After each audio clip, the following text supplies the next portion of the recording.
Karibu sana mtazamaji wa Zone Media, tujuzane yote yanayojiri katika anga za kimataifa. Jeshi la Israel IDF limesema lina mpango wa kuendelea na operesheni zake za kijeshi dhidi ya Iran kwa angalau wiki 3 zijazo, huku likidai kuwa bado lina maelfu ya malengo ya kushambulia ndani ya nchi hiyo. Akizungumza na kituo cha habari cha CNN, msemaji wa jeshi la Israel, Brigadia Jenerali Efi Defin, alisema kuwa jeshi lao limejiandaa kuendeleza mashambulizi katika maeneo mbalimbali ya Iran katika kipindi kijacho. Defin alisema kuwa Israel ina idadi kubwa ya malengo ya kijeshi ambayo bado hayajashambuliwa.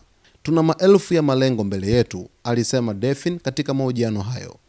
Alieleza kuwa operesheni hizo zinafanywa kwa ushirikiano na washirika wa Israel akiwemo Marekani, na kwamba mipango iliyopo inaona mashambulizi yanaweza kuendelea hadi kufikia sikukuu ya Kiyahudi ya Passover ambayo inatarajiwa kufanyika takribani wiki 3 zijazo. Aidha, msemaji huyo aliongeza kuwa jeshi la Israel lina mipango ya kina zaidi ambayo inaweza kuendeleza operesheni hata kwa wiki 3 zaidi baada ya kipindi hicho.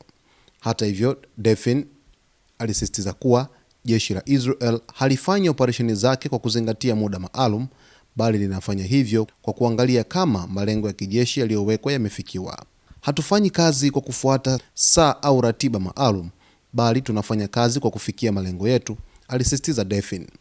Wakati huo huo, gazeti la The Times of Israel liliripoti siku ya Ijumaa kuwa jeshi la Israel linajiandaa kwa operesheni za wiki kadhaa zaidi dhidi ya Iran.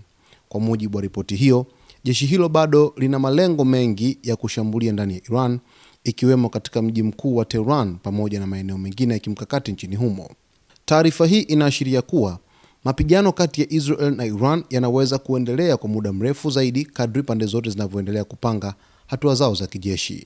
Taarifa iliyotolewa na msemaji wa jeshi la Israel IDF Efi Defin kueleza kwamba Israel ina maelfu ya malengo ya kushambulia Iran kwa wiki zijazo, takriban wiki 3 au 4 hivi kama mwezi. Zinaendana kabisa na taarifa ambazo rais wa Marekani Donald Trump aliweza kuzitoa, akisema urefu wa vita hivi huenda vikachukua takribani wiki 4 hivi, kwa sababu sasa hivi wameingia katika wiki ya 3, leo ikiwa ni siku ya 15. Sasa ina maana ukijumlisha wiki 2 mbele au wiki 3, almost inakuwa mwezi na wiki kadhaa wakaza.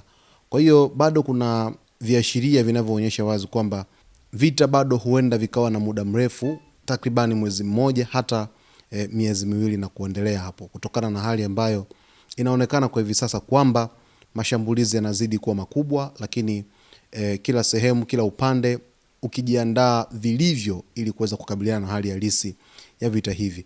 Mtazamaji, kuna matukio mengi sana ambayo yanatokea kuhusiana na vita hivi. Cha msingi ni kuweza kwa karibu na Zone Media wakati wote, kwa kusubscribe channel yetu, kulike, kucomment pamoja na kushare. Utakwenda kujua yote ambayo yanajiri katika Mashariki ya Kati kwa ujumla.